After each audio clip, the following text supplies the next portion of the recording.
नमस्कार साथियों, नमस्कार। आप सभी का स्वागत है इस प्यारे से परिवार के अंदर। और ये वीडियो देखिए साथियों, मैं जानता हूं कि आप सबके सब इस वीडियो का बहुत ज़्यादा उत्सुकता से वेट कर रहे होंगे, क्योंकि आज आपको मिलेगा यहाँ पे प्रत्यक्ष प्रमाण कि कैसे क्वालिटी कंटेंट कार्य करती है, क्या होता है क्वालिटी कंटेंट। हम साथियों वो टीचर्स हैं ना जो वास्तव में आपके लिए मेहनत करते हैं। हम वो टीचर्स हैं जो वास्तव में आपके लिए जी जान से लगे रहते हैं ताकि आपको क्वालिटी कंटेंट मिलता रहे। इतना टाइम नहीं है हमारे पास में कि आपके लिए यहाँ पे रोज यूट्यूब पे आके आपको लगातार यहाँ पे टाइम वेस्ट करते रहे, शॉर्ट्स बनाते रहे, क्योंकि हमारा मानना है कि फोकस होकर तैयारी ही की जाती है जो सिलेक्शन दिलाती है। और वो फोकस तैयारी आपको देखने को मिलेगी कि कैसे ग्रुप डी के शिफ्ट में डायरेक्ट क्वेश्चन अभी क्लासरूम से पूछे गए थे। हर एक क्वेश्चन का प्रूफ है जो साथियों मैं आपके लिए लेके आया हूं।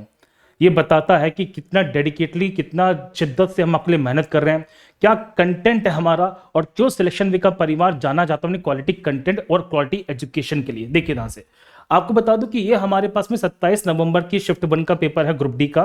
टोटल 25 क्वेश्चन पूछे गए थे साइंस के। आइए शुरू करते हैं कि क्वेश्चन के साथ। मेरे को पहला क्वेश्चन पूछा गया था साथियों, एक पिंड की ऊंचाई से गिराया जाता है, यदि 3 सेकंड के अंदर गिरता है 10 जी की वैल्यू 10 दी जा रही है। सेम क्वेश्चन मैंने कराया था, बस वैल्यू कितनी थी, 4 सेकंड की।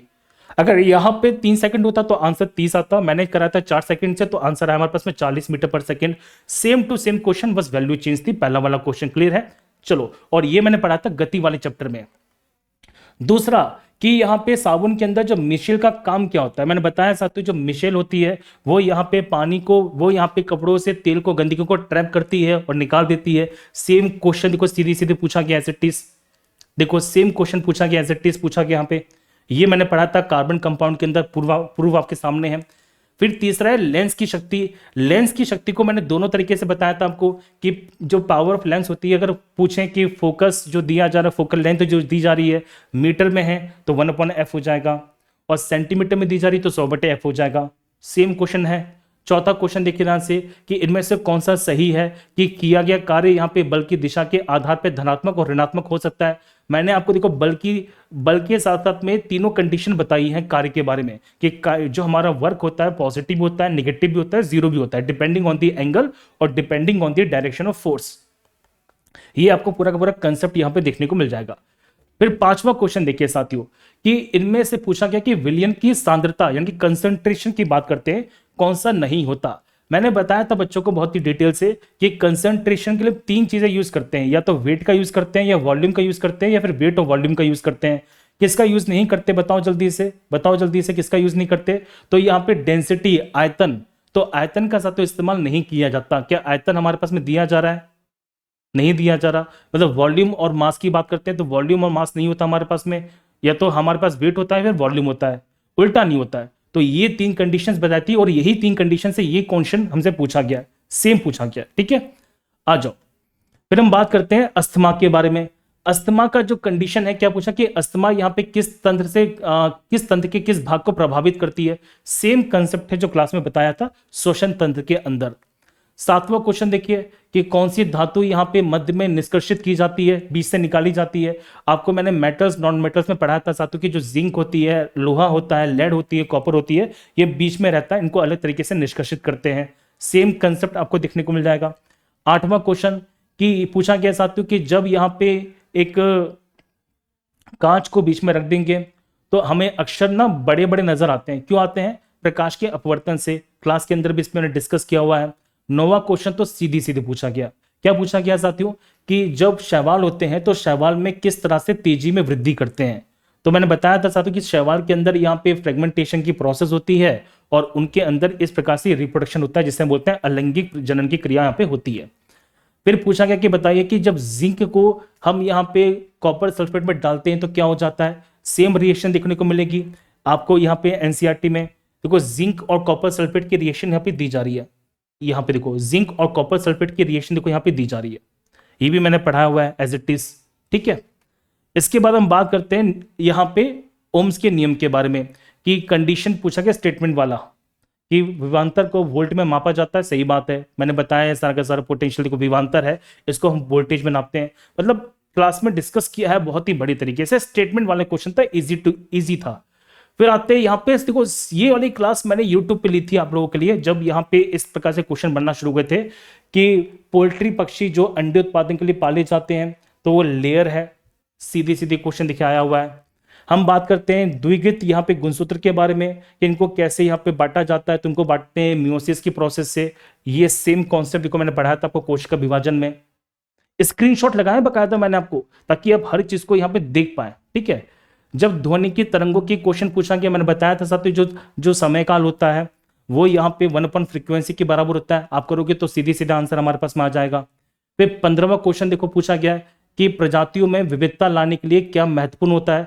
तो प्रजातियों के अंदर यहाँ पे जो भिन्नता आती है, जो जो यहाँ पे वेरिएशन आता है, वो किस कारण से आता है, तो ये आता है साथियों हमारे सेक्सुअल रिप्रोडक्शन से, लैंगिक जनन से। सेम टू सेम क्वेश्चन 16वां देखो ध्यान से कि पूछा गया साथियों कि इनमें से किसके अंदर यहाँ पे ऑक्सीजन हेटेरो एटम नहीं होता।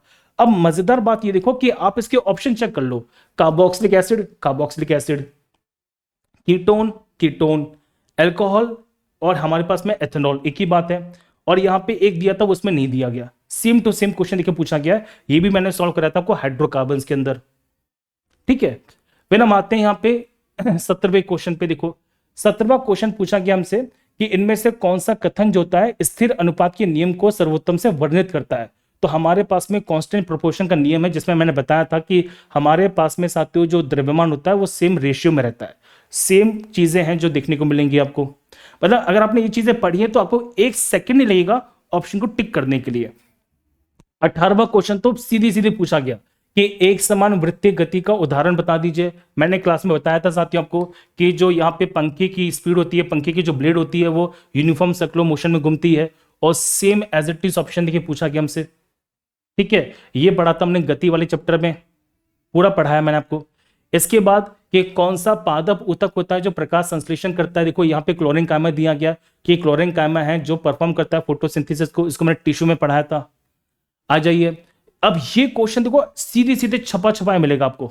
ये बहुत बड़ी बात होती है कि आप क्लासरूम में कोई क्वेश्चन करा दीजिए और वो क्वेश्चन आपको एज इट इज यहाँ पे देखने को मिल जाए। क्या क्वेश्चन देखो ध्यान से पूछा गया कि 44 ओम का प्रतिरोध है, 220 वोल्ट की बैटरी है, और यहाँ पे देखो सेम क्वेश्चन है, 220 वोल्ट का वोल्टेज दिया गया, 44 ओम का प्रतिरोध है, आंसर भी कितना है 100, आंसर भी यहाँ पे 1100 वोल्ट का दिया गया। देखो 1100 वोल्ट इसका सत्य आंसर है। बस डिफरेंस कहां पर है, इनके ऑप्शंस अलग है और मेरी ऑप्शंस अलग थे, बल्कि आंसर बिल्कुल सेम टू सेम है। मतलब ये एक ऐसा क्वेश्चन था जो डिट्टो पूछा गया, डिट्टो। आप इसके अंदर न्यूमेरिकल वैल्यू भी चेंज नहीं की इन लोगों ने, सेम टू सेम क्वेश्चन ये पूछा गया है। ठीक है, 21वां क्वेश्चन ये कॉन्सेप्चुअल क्वेश्चन था, ये पूरा का पूरा कंसेप्ट मैंने क्लास में बताया है, आप इसी के ऊपर यहां पे देख सकते हैं। इसमें पूछा ये गया है साथियों कि गति की दिशा के अंदर होता क्या है कि दिशा बदलती रहती है और जो वेग होता है उसमें परिवर्तन होता है। ये हमारे पास में क्वेश्चन पूछा गया है केपलर के लॉ को लेकर। 22वां क्वेश्चन देखिए ध्यान से कि नेप्थलीन की बॉल है, नेप्थलीन की बॉल है, इसको जब यहाँ पे धातु की प्लेट में जलाते तो क्या होता है। आंसर बनता है भैया कि पीली ज्वाला के साथ यहाँ पे काली निक्षेप जम जाती है, पीली ज्वाला निकलती है और यहाँ पे प्लेट देखो, प्लेट पे क्या होता है, यहाँ पे धातु जम जाता है, काले कण जम जाते हैं।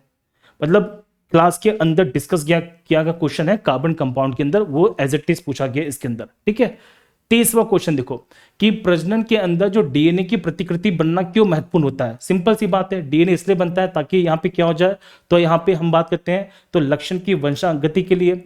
वंशागति मतलब यहाँ पे जो डीएनए से होता है क्या साथ जो क्रोमोसोम्स होते हैं वो ट्रांसफर होते हैं। सेम कंसेप्ट हमने क्लास में पढ़ा हुआ है। 24वां क्वेश्चन ये थोड़ा सा अलग क्वेश्चन है, इसको मतलब पढ़ाया तो है क्लास के अंदर लेकिन इस लेवल से नहीं था, ये थोड़ा सा अलग क्वेश्चन मैं मान सकता हूं। 25वां क्वेश्चन तो आप मजा मान देंगे। देखिए कि पूछा गया हमसे ये था कि क्लोरीन का जो आंशिक परमाणु द्रव्यमान है ये किसके कारण होता है। मैंने पूरा का पूरा क्लास में एक्सप्लेन किया था कि क्यों क्लोरीन का यहाँ पे वजन जो 35.5 होता है और ये होता है किस कारण से, आइसोटोप के कारण। तो यही इसका आंसर की पूछा गया समस्थानिक। ये तो हमारे पास में रेलवे ग्रुप डी की यहाँ पे एक शिफ्ट का साथियों एनालिसिस है।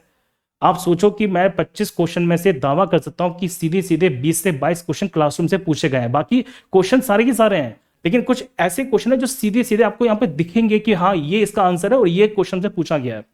और मैं आपको बता दूं कि ये इसकी शिफ्ट का नहीं है, ये देखो मैंने रैंडम क्वेश्चन उठाए बहुत सारे, तो रैंडम क्वेश्चंस भी आपको यहाँ पे देखने को मिलेंगे।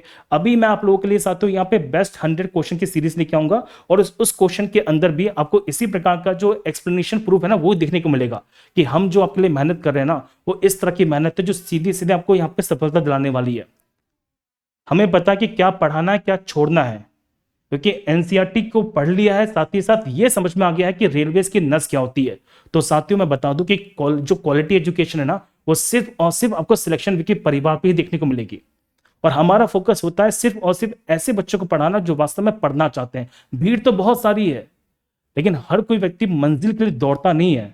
हर व्यक्ति के अंदर आग होनी चाहिए दौड़ने के लिए। हम हमेशा आपके साथ रहेंगे इसी तरह के क्वालिटी एजुकेशन के लिए, क्वालिटी कंटेंट के लिए।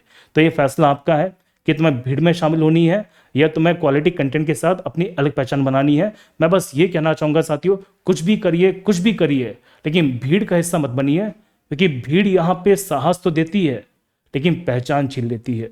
तो खुद की पहचान बनाइए और क्वालिटी कंटेंट के साथ हमारे साथ जुड़िए, इस परिवार के साथ जिसका नाम है सिलेक्शन पे।